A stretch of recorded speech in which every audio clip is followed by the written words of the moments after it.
Okay, let's get started. Welcome to the channel. It's October 6th, 2025. And in this video, it really kind of talks about my conditioning program, but how that conditioning program is designed to help me improve my consistency of play. And there are three main things that are holding me back right now. I believe in elevating my game. And by elevating my game, I need to be consistent. So I have times where I'm great, times when I'm not great. So I need to build up that consistency. For example, this morning, Lori and I did an hour with Trish O'Neill, the head pro down at the Hub in Alameda. No, correction, the Hub in Silicon Valley. And it was on two-handed backhands. And I've taken enough instruction now with different coaches, and they point out kind of the same three things that I am not doing consistently. I do it at times, and I do it in different areas of the court, but I'm not really doing it consistently. And so I'm going to do a series of videos around that and what I'm doing to try to become more consistent. Now, I think each of us has those things that we do consistently and not so consistently. So my inconsistencies may not be yours and vice versa. But clearly, and the topic we're going to talk about today is engaging my knees consistently across all the shots. So there are shots that I do where I have the knees engaged. I've been doing a lot of dinking lately. For example, my knees are engaged. But now I go and I do a ground stroke, or let's say a forehand drive or a backhand drive. I may not have my knees as engaged as I need them to be to make sure I get my paddle down and under that ball. So again, I'm going to talk a little bit about knees and the importance of knees, and then kind of how I'm addressing it from a conditioning perspective. The other thing that I'm guilty of, I like to look at my shot. So what I'm not doing consistently is keep my head down through the shot. And this is particular to drives, forehand or backhand, and even sometimes my serve, although I'm better at my serve because I'm keeping my head down, watching my swing path to hit the ball. And then the other thing that I'm not consistent on, and this I probably need the most work on, and that is, where is my paddle? I'm taking, I think, too big of swings, and I need to move towards a more compact swing. So, but today we're going to talk a little bit about the knees. But before we do, I want to show you this photo. And this is the group that did the 3.5 plus round robin rotating partners at the net. So basically, where you start the game, the first, second, and third shots are done. Both teams are on either side of the net at the kitchen line, and you play a game to 11. Tremendous amount of fun. And it's something that Marcia Nishi, who is this wonderful coach here that I'm putting my cursor around, second from the right. If you're looking for instruction in the Bay Area, in the Peninsula and East Bay and that, I highly recommend Marcia Nishi. If you want to reach out to her, I can give you her contact information. She's an excellent coach. And I've been taking lessons with Marcia over the years, and I keep going back because her ability to explain and help me understand not only what I should do, but why I should do it is very important. And so I want to get that out of the way. So it was just a blast. These just playing at the net, dinking, speed ups, blocking, counters, a lot of fun because often at the level I was playing at, we never got into dink scenarios. So it's great to be able to develop the skills at the net. So as I elevate my level and I'm playing with better players, uh, once I make it through that transition zone, I know what to do once I'm at the net. And so it's just a real blast. And she offers classes every Wednesday at Alameda. She has a 10 to 11 and 11 to 12 class, and really inexpensive. If you're not a member, I think it's $25 or $35, and it provides you a day pass at the hub in Alameda for that amount of money. So, all right, let's go into this here. And oh, I don't want presenter. Let's get rid of that. So let's close that. No. So let's go back. All right. So this is what I need to improve my consistency. And this first video I'm doing is focus number one is my knees. And the way I work, it's important for me to understand why I should be doing what I should be doing and what the benefit of that is, and also helps me understand where I can observe myself. So when a shot doesn't turn out the way I wanted it to be, I could say, okay, how was I relative my paddle position? Did I use my knees? Did I get my paddle down to get underneath the ball and those type of things? All right, so focus one. And always the disclaimer, again, the information I share here is for personal use. I am not offering medical or fitness advice. Always consult a medical doctor or healthcare professional before you start a conditioning and strength training effort. Now, one of the key advantages or one of the important areas that involve the knees is power generation. The bending your knees lowers your center of gravity, engaging your leg muscles, the quads and glutes, to drive force upward through your body into shots. An example is in a serve, a slight knee bend as you step forward allows you to push off the ground, transferring your energy, kind of that energy transfer to your paddle swing, resulting in a stronger and more controlled serve. And without the knee bend, you'd basically be relying on your arm strength only, and that is often why some of my friends have sore shoulders because they're not bending their knees, transferring that energy into the paddle, and those type of things. And for my gym routine, what I'm doing is leg presses, and then I'm also doing multi-directional lunges. You can check those out on the internet. I will be doing a video on the multi-directional or multi-angle lunges, and that really helps condition my quads and glutes. The other important role is on balance and stability. The knees are key to that, and the role that the knees play is a slight knee bend keeps you in an athletic stance, lowering your center of gravity, which is very important, which also then improves your balance during dynamic movements such as lateral shuffles. So you're moving across, you're at the kitchen line and you need to laterally move across to get a dink that's coming cross court or something, and then also do pivots.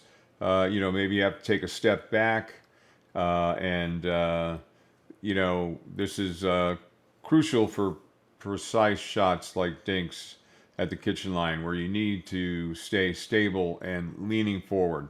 Leaning forward is something that I sometimes don't think enough about, and occasionally I will be on the position on the court. Uh, I've kind of corrected this where I used to, after my serve, I'd step uh, into the court and they hit a deep return, and now I'm going back and I'm trying to return a shot, and the shot goes high. So I bought into and I work real hard, and I think I'm fairly effective and consistent at leaning forward, keeping that forward lean through my shots and positions on the court. And so, what often happens is, uh, as I may have mentioned before, is there are places where my knee bend is really good, and that's these days on the dinking at the kitchen line. And I've got good knee bend stepping in on my drop shots. Where I don't have consistent knee bend is on my forehand drives and my backhand drives. And what happens then is I'm not getting my paddle down underneath that ball, and I'm losing power. Um, so the example here, I guess, is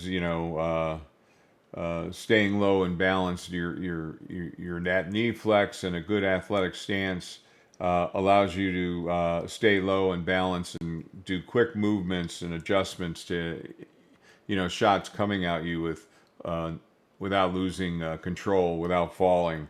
And as our center of gravity goes up and we find ourselves we're reaching or something, rather we're not lunging to the side or whatever, the risk of falling goes up. And at 71 years old, I want to use techniques that help me not fall over on the pickleball court. Fortunately, I'm pretty good at the ready position, and I just got a cramp. I did a couple hours this morning, and I think I'm a little bit dehydrated here. This is kind of wild. So let's just try to power through this here. So what I do in my workout routine that I've just started, I put a video up on that.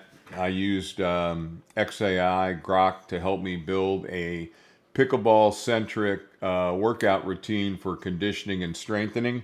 So I have some balance drills in there, like the single leg stance, and I always do lateral shuffles as part of my warm up. And then as far as mat exercises and stuff like that, some of that's going to involve um, different mat exercises. Um, so let's go on. The knees are important for agility and quick movements. And again, flexible, strong knees enable rapid directional changes, for side to side volleys. Maybe sometimes you're there and they fire to your backhand. Okay, you kind of got that covered in zone one, zone two, zone three. But maybe now they're coming into zone four over here. And rather than get chicken wing, maybe you want to lunge to your left and bring that forehand in to get that. So the ability to move quickly, and I find that when I have a little bit of flex in my knees, that really helps me. I can push off to move, and improves my reaction time and those type of things. So in the example I have here, in a fast rally, bent knees help you spring laterally to return a wide shot or pivot for a cross court volley. Um, that being able to take that lunge step to the left or to the right can really help you increase your reach in the area of coverage that you should be covering at the kitchen line as the ball is kind of moving around. It's all about following that ball, and then you and your partner kind of moving accordingly based upon where that ball is, so you can protect the line, squeeze the middle, take the angles away from them, and those things make them go the high risk shots to the outside and those type of stuff. So for that, again, you'll see multi-directional or what I call multi-angle lunges, and lateral skater jumps can help train our knees for quicker movements. Also, hip openers like the butterfly stretch helps maintain the flexibility needed for smooth knee action. Um, so the final one that I've kind of outlined for myself, again, this is all a way for me to reinforce the importance of the knees. You know, when I have to write it all out, that again reinforces within me the importance of the information that I'm writing out. So knees are important for control and precision. And again, controlled knee bends allow you to fine-tune positioning for delicate shots like dinks or drop shots.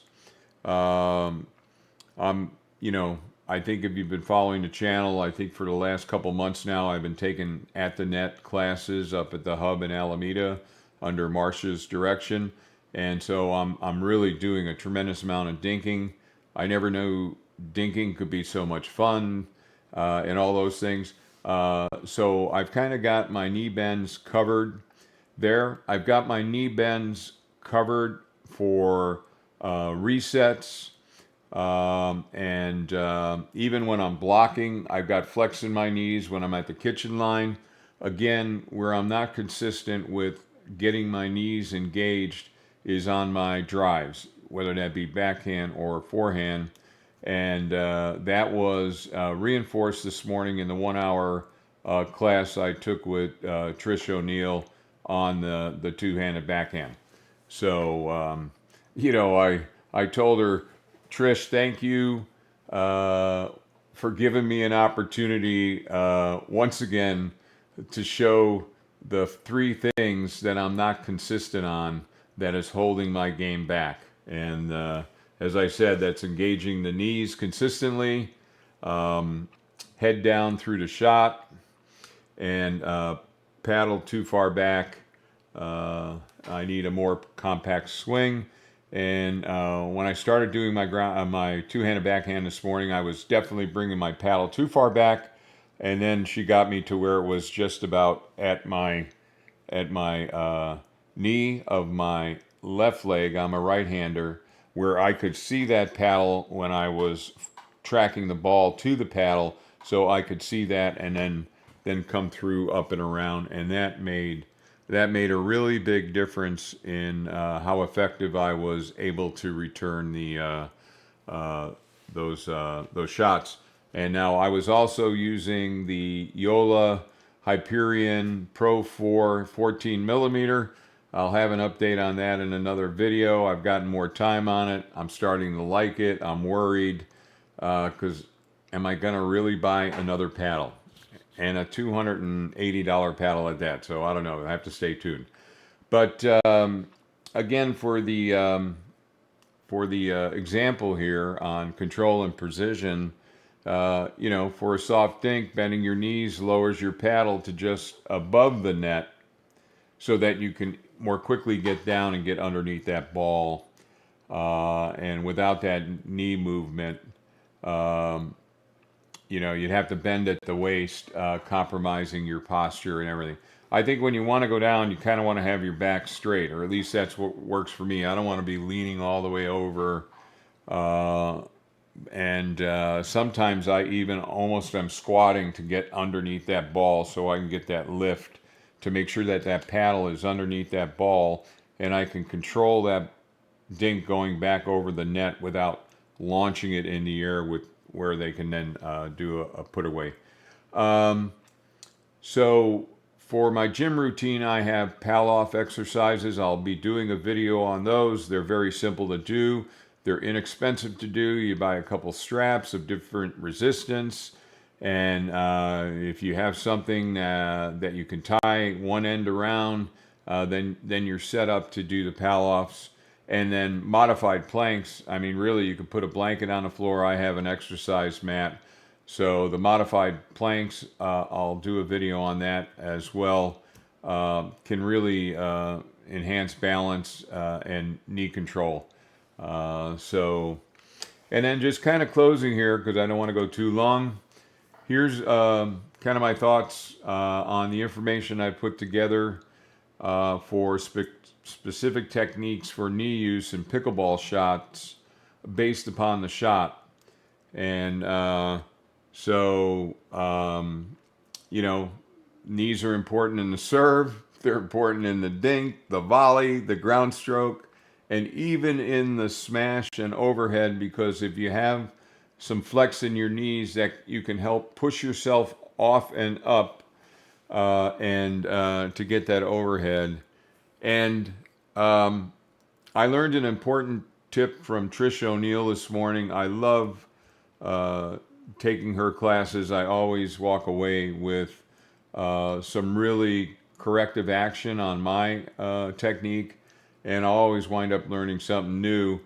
And, you know, I've never heard anybody else tell me this before specifically, but I don't know about you, but sometimes the ball's up high and I go to hit it and I wind up putting it in the net.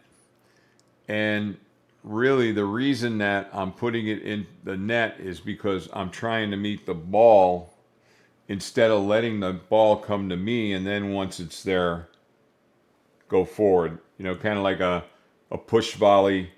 Don't, you know, this one of the shots that you want to let the ball come to you.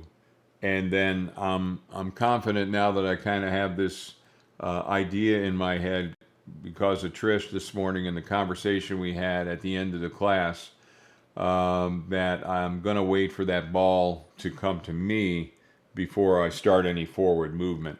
And we'll see how that works out. So I don't know if any of this has been helpful, but I just wanted to share with you my thoughts on consistency. What can make us more consistent? I think it's going to vary player to player, level to level, but I'm laying out for you what I feel I need to improve my consistency and some of the things that I'm doing to try to improve that consistency. You know, some of these things, they're conditioning and strength related. Other things like taking the paddle too far back, that doesn't need a conditioning class or strength training or anything. That's just being mindful that you want a more compact swing and follow through low to high, let's say on a two-handed backhand or forehand shot. So, you know, some of these things are just mental in a sense, thinking of them at the time. And I don't know about you, oftentimes I've got a lot of different ideas going on in my head on what I'm supposed to be doing on the court. And then, you know, I'll miss something that I knew I should have done. Like I was playing the other day, and when they were driving, I should have went with my blocks and met that ball. That was a time where it wasn't a high shot. I was coming around just over the net. I should have met that shot. I was letting that ball come to me. And then once it came to me, I tried to move my paddle and I moved that ball right into the net. So anyway, you know, pickleball is not an easy game to master, but I don't know about you, it's sure a lot of fun to try to master it. And I don't know if you see something in common on all the faces in this photo, but everybody's got a smile. And that's really what pickleball, in my view, is about. I mean, yes, I'm competitive. Yes, I want to win. But, you know, everybody is having a good time. No frowns on any of the faces there. And it's just a lot of fun. And anyway, that's about it. I don't know how this video is actually going to turn out, but let me know your thoughts. Was there anything of value? And if you want to share some things about what you're doing to improve your consistency and what you're focused on, that would always be helpful, because not only would that be helpful for me to read your comments, but other people do look at the comments and you could be helping them indirectly as well. So, all right, well, that's about it. Thanks for dropping in. Like, share, and subscribe. Other than that, maybe we'll see you on the courts.